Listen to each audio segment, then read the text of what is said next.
बिहार के एक युवक को दिल्ली में मार दिया। जीतन राम मांझी ने जो भी कहा उस पर खूब हो हल्ला हो रहा है। 4 साल पहले पंजाब के चीफ मिनिस्टर चन्नी ने कहा कि पंजाब से उत्तर प्रदेश बिहार के गुंडों को निकाला जाएगा, तो सारे देश में हल्ला मच गया। लेकिन 2016 में जब मेरी उम्र 60 साल हुई, मैं सेना से निवृत्त हुआ, तब बिहार से एक लड़का रोटी टुकड़ों को तरसता हुआ बिहार से आया, और उसने जब मेरे बारे में पता लगा कि ये तो बहुत बीमार है, मैं कारगिल युद्ध में बहुत बीमार हुआ था, उसको पता लग गया, तो उसने खालिस्तानी के साथ मिल करके विदेश भेजने के नाम पर मेरे 4 लाख रुपए खराब करा दिए। 10 साल हो गए, आज तक कहीं सुनवाई नहीं है। इसका दोषी कौन है? भगवंत मान की तो कोई गलती नहीं, उसने तो दूसरी शादी कर ली, खूब आराम से रह रहा है, खूब सुख ले रहा है, उसकी तकदीर में सुख है, वो कोई कुछ नहीं कर रहा। लेकिन मान को चाहिए कि पंजाब पुलिस को बोल करके मेरे पैसे दिलाए। अब नहीं दिलाएगा, कोई बात नहीं, मैं तो बेघर हूँ, बहुत परेशान हूँ। लेकिन इसका असली दोषी कौन है? नरेंद्र मोदी है। ये प्रधानमंत्री क्यों बना? इसीलिए बना कि फौजियों को कोई ना लूटे, और इसको कोई फर्क परवाह नहीं है। तो मैं तो परेशान हूँ, मेरे को कोई फर्क नहीं पड़ता। लेकिन गलती से वो लड़का बिहार का जो मेरा 4 लाख लूट चुका है, मिल गया कहीं, और मैं मरने वाला हूँ, और हो सकता है मरते मरते मैं उसको ही मार दूँ, तो क्या होगा? अब फौज के एक सूबेदार ने एक गरीब की को मार दिया।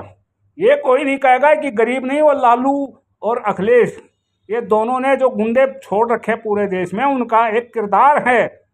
तो उसके साथ ये 3 थे, एक तो वो बिहार वाला, एक अखिलेश का गुर्गा आगरा वाला, और एक खालिस्तानी। मेरे तो 4 लाख गए ना, मेरे पास तो कमरा नहीं है, मैं तो खाली मारा मारा घूम रहा हूँ, मेरे को कोई परवाह नहीं। मैंने तो जिंदगी भर दुख पाया हूँ, कारगिल की लड़ाई में, आतंकग्रस्त क्षेत्र में, बर्फीले क्षेत्र में मेरी तो आदत पड़ गई। लेकिन भगत सिंह ने और चंद्रशेखर आज़ाद ने देश आज़ाद कराया था, तो किस लिए कराया था? कि ये जो गुंडे हैं ये फौजियों को लूटे, कोई बोलने वाला नहीं है, तो फिर मेरे को तो आज़ादी का कोई मतलब नहीं।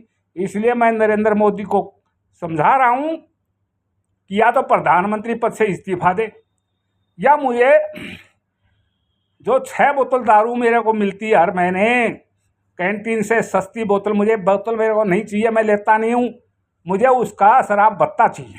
कुछ नहीं करता वो, बस मन की बात में ज्ञान देता रहा कि रोटी को कैसे खाना चाहिए, दही को कैसे खाना चाहिए।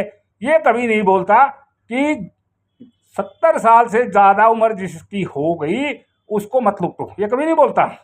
इसलिए जितने भी देश में 70 साल से ज़्यादा उम्र के हैं, उनसे मैं अपील करता हूं कि इस नरेंद्र मोदी की सत्ता को उखाड़ फेंको। ये गरीबों का दुश्मन है। 2 मुट्ठी चावल देकर बोलता है कि 82 करोड़ को मुफ्त अनाज दिया, मतलब देश में क्या 82 करोड़ भिखारी हैं क्या?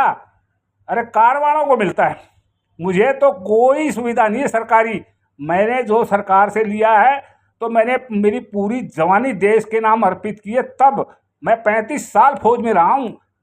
तो मुझे या तो नरेंद्र मोदी जल्दी से जल्दी मेरा वो 4 लाख रुपया दिलवाए, नहीं तो केजरीवाल को बोले, अब वो भगवंत मान को बोलेगा केजरीवाल, अब भाई इसको या तो निकालो यहाँ से, इसको, ये अपना जो बिहार से आया हुआ है, और नहीं निकालता है तो फिर मैं समझूंगा कि इस देश में बीमार हिंदू का कोई नहीं है और गुंडे के सारे साथी हैं। इसलिए 70 साल से ज़्यादा उम्र वालों सुन लो ध्यान से, मैं तो कैसे भी जीवन जी रहा हूँ। आने वाले टाइम पर ये जो नेता हैं, सांसद हैं, ये रिश्वतखोरे अफसर हैं, ये चैन से नहीं रहने देंगे। इस नरेंद्र मोदी को समझाओ। धन्यवाद।